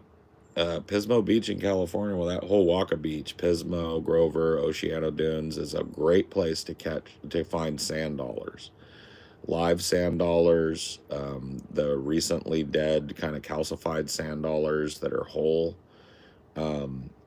If you like them, they're called, what are they called? Sand crabs. I know how to find sand crabs, and it's always a big thing I like to show people at Pismo Beach is, get a good sand crab up out, because they can get pretty big. They're like that big, and you have to dig them up out of the soft sand there. So I can find some sand crabs out there and some clams. So you'll find a clam, like baby clams, or you'll find yeah. Well, I know the little wildlife around there. A lot of seaweed too. A lot of the like bulbous seaweed washes up on that beach. And there's a lot of critters that kind of make up an ecosystem around that as well. Sand fleas are one of them. A lot of people don't like them, but they're not fleas. They're little tiny winged insects that feed on that decaying kelp. And they spread out across the sand, and they actually clear their way. When there's a big kelp wash and there's a lot of them, if you're walking on the beach, a lot of people are grossed out by it, but like they will not touch you. They're afraid of you. So it's almost like they clear the way before you. I love those little guys. I like sand fleas. And then there's sandpipers. Those are my favorite little birds that are on that beach. They got the long beak, and they walk right where the tide starts to roll back. And when it rolls back, they go out there and they're eating the very things I'm talking about: sand fleas and sand crabs. And they're if they can get their hands on a little fucking sand dollar, little crab or something, yeah. We're waxing ocean love, I guess. I'm a little bit, I don't mean to bring it back to this, but now that we've talked a little bit, it's something too that I feel like I'll probably have to talk to people about, because I just want to be open. You guys might notice that my speech pattern is a little bit slow or different. This is a function of the medication that I'm on now. It's not like I thought it would be. Like, I don't feel like I'm slow to the point where my ideas and interest are inaccessible, but I feel very comfortable in a way that I don't usually feel speaking. And that means that, I've just noticed it. And I think Amelia has noticed it as well, is that my speech pattern is a little different. And my mood is definitely a little different. So, and that might be kind of a new normal thing for me. And it's something I'm going to have to work through, But I don't think it's a problem. Like, I've had fun with you guys sitting here today. It's not like I'm feeling like I can't connect. I was really worried about that. I'm always worried about that when I try a new medication. And this one's not making me feel like I can't connect. It makes me feel a little bit like it slows my thought process slightly.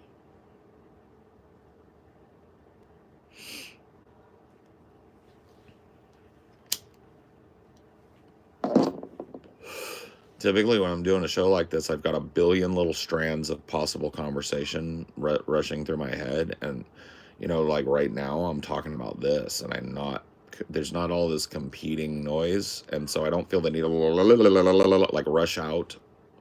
Because I feel like my normal speech pattern when I'm not medicated or whatever prior to taking this medication is super too fast for me. And I end up stumbling and bumbling and picking the wrong words and getting stuck on names and stuff a lot. And it feels bad, but I haven't had that happen in the last couple of days. I haven't felt that way in the last couple of days. And so there's definitely, I don't know if it's good, bad, or otherwise yet, but, it's a noticeable difference for me, and it's definitely going to affect the timbre and tone and pace of my performance and stuff. So it's a new thing.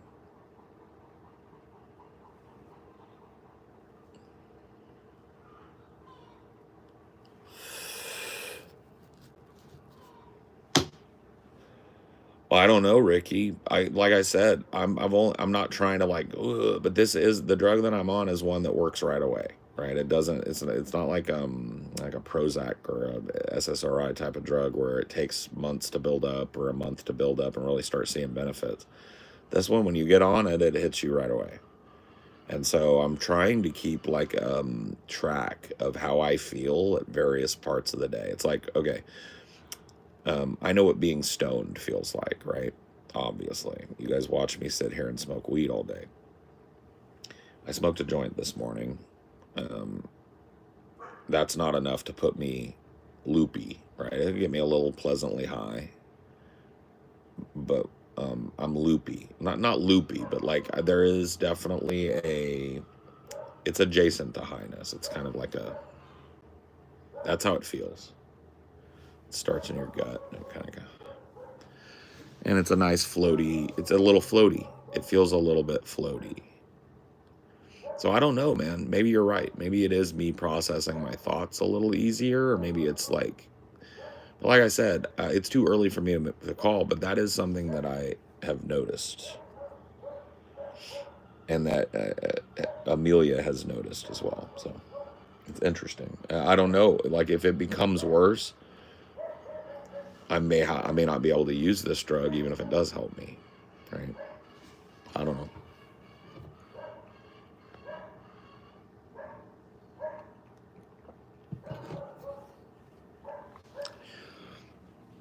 I don't have a job where, and I'm not saying that I'm there now, but if I up the dose, does it get worse, right? If I need to up the dose, because another thing I've noticed is like, I'm still in a state of mania today, right? If I'm being honest about my own mental state, it's not as bad as it was when I first started this little cyclical bout of mania, but I'm still in mania, right? I'm still on fire with these ideas about this, Twilight script, and I'm really just on fire with ideas in general, and I kind of still feel like I can do anything and conquer the world and stuff, but I know myself well enough to know that's a little bit of mania, so it's not like this drug is taking that away, but I am on a smaller dose of this drug, right? Because it's my first time trying it. So I don't know that I can honestly say that I feel like it's made mania any better, but maybe it has, and I'm just not able to see it. Like maybe I'm still manic, but the fact that I feel like my thought process is a little bit slower and more deliberate is a good thing. Maybe that's what the drug helps you with, because it's like an antidepressive, and no doctor will tell you, or they shouldn't, that if you get on this drug, you're not going to be depressed anymore. It's like it's gonna lessen your symptoms. So if I am indeed bipolar or manic depressive or whatever it's called these days, right? Because I don't have that diagnosis and I'm not really seeking it. The drug I'm on is used to treat it. The drug I'm talking about here, the new drug that I'm taking. And so, I'm just trying to journal how I feel from day to day, and this is part of how I do that. I'm not trying to info dump you guys or whatever, but you guys also have insight. Some of you guys spend a lot of time watching me, listening to me, and you've seen me manic as fuck, and you've seen me depressed as fuck, right? And so it's interesting to involve you guys in a very limited way in that experience, because I have no shame in my game, right? If I am what I am, then I'll tell you, right? But I just think it's interesting. Gives breathing room.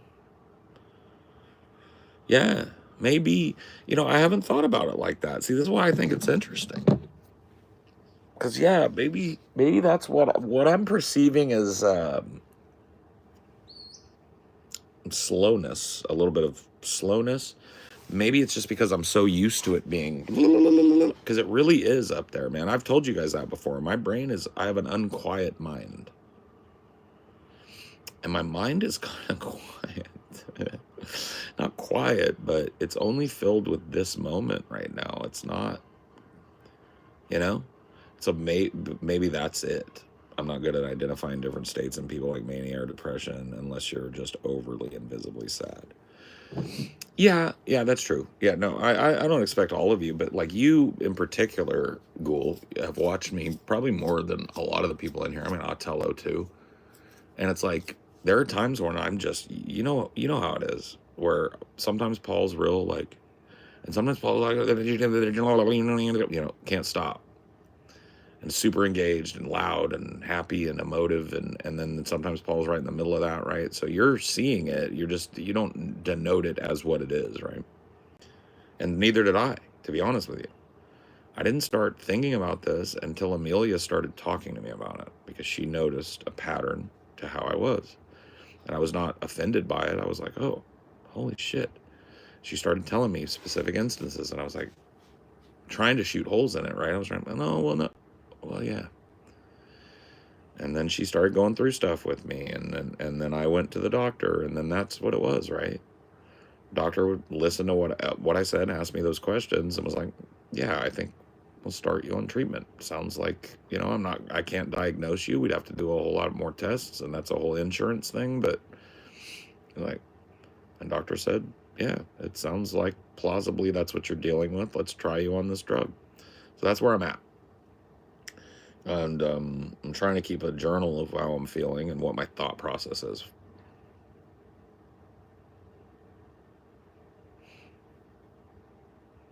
Absence of racing thoughts.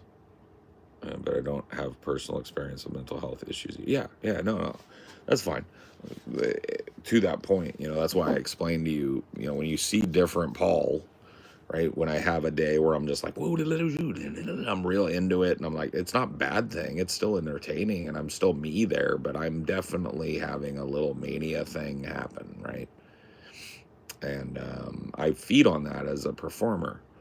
But the problem is that it's not like something I turn on and off for performance. It's in my life, and it fucks up my life, right? Like my day-to-day life. And so I have to find some way to balance out this thing that I think I use for performance and energy, and a lot of you guys that think you like me, that's the guy you like. That's what I worry about.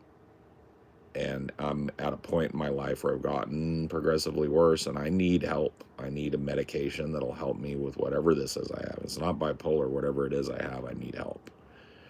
Because I'm starting to get a little bit strung out, without the right medication. And I'm really trying too, I'm really trying. But the medication that I'm on just isn't addressing this other end of things. Like, it maybe helps level out some of the anxiety and depression. But this thing I'm talking about, this,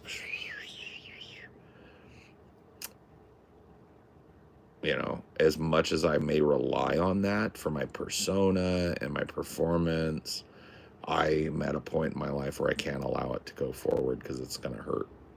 I'm going to end up in the hospital burnt out or some shit,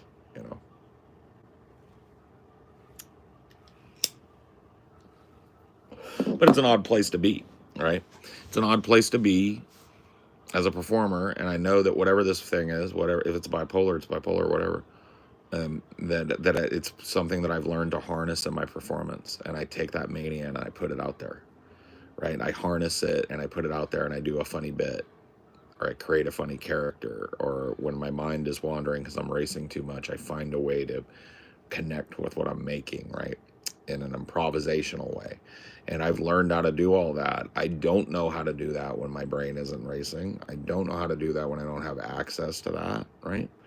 As well, as quickly or as easily as I used to. I like the way I feel in my personal life. I like the way I feel right now. But I don't know how it's going to be as a performer.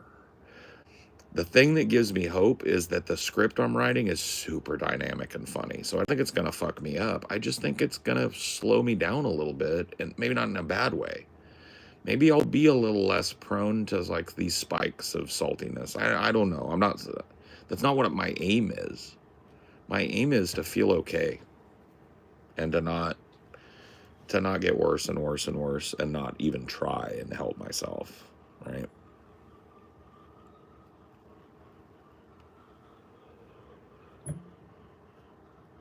I haven't seen that. I'm not self-diagnosing or whatever, and I'm not even chasing a diagnosis, but I might check that out because it's definitely, plausible that I am. I think you're one of the reasons why people like you for sure. Bleeding for your art is always a compelling thing, but that doesn't mean you should ever bleed yourself dry. Nobody benefits from that. Also, I think that's very, very far from the only reason why people like you. Yeah, that's probably a little bit of just self-deprecation that snuck in there, because you're right. I'm not always that way, and if I'm not that way much anymore, people aren't going to fucking leave in droves. And like I said, that script I'm writing is not dry, it's not disconnected, it's not unfathomable mania. It's really funny. And I'm not patting myself on the back, but the script work that I've done up until this point is just really, really good. It's funny. I'm not disconnected. I'm not slow. My mind is every bit as comedic, I think, as it always has been. It's just there now. You know what I mean? Like this thing, me, because a lot of my job is not sitting and writing or performing from a script, right? A lot of my job is sitting in front of you guys like I am right now and speaking extemporaneously. A lot of my job, most of my job. I don't know how whatever you want to call it, everybody likes to call everything a journey nowadays. So my mental health journey, I don't know how it's going to affect my performance in an extemporaneous way, right? That's what I'm talking about. That's it.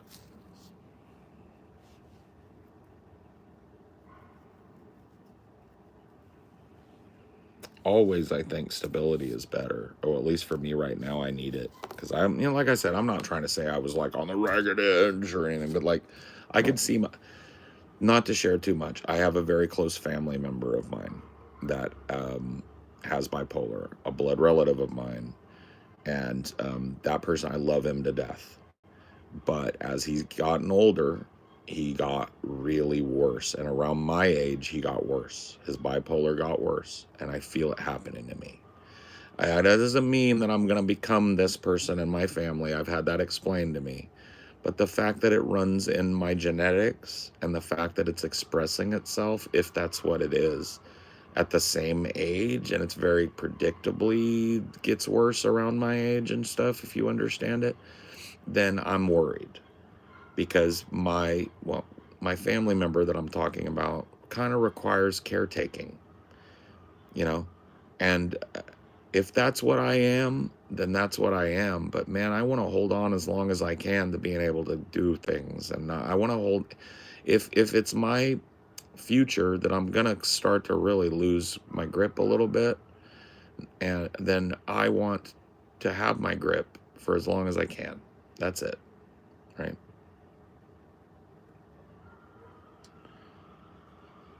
That's it. Anyway, I think I'm going to cut this off. I appreciate you guys. I'll see you some other time. Peace.